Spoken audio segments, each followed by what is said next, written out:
ក្នុងនាមជាសិក្សានុសិស្សក៏ដូចជាប្រជាពលរដ្ឋខ្មែរទាំងមូលសូមគោរពដឹងគុណចំពោះទឹកចិត្តដ៏អង់អាចក្លាហានរបស់វីរៈកងទ័ពខ្មែរក្នុងបុព្វហេតុចំនួនព្រំដែនកម្ពុជាថៃ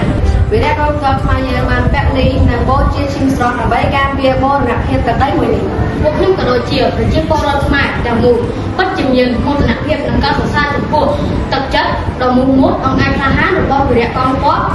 ទាំងអស់កាយលែងប្រសិនបើគ្មានវត្តមានរបស់វីរៈកងទ័ពកម្ពុជាក៏យើងតតាមការពារនិងបាក់សន្តិទេប្រហែលពេលនេះពួកខ្ញុំពុំអាចអង្គុយរៀនបានសោះព្រោះនោះឡើយ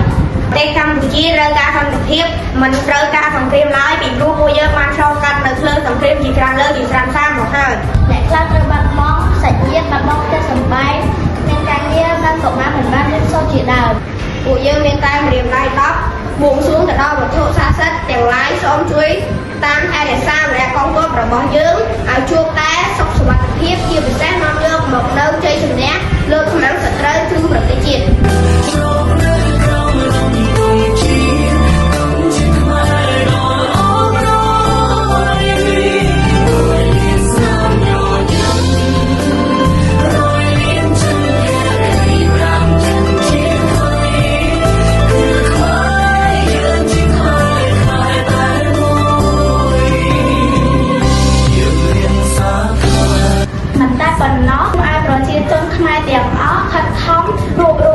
កម្លាំងនឹងបន្តលើកទឹកចិត្តដល់វីរៈកងទ័ពរបស់យើង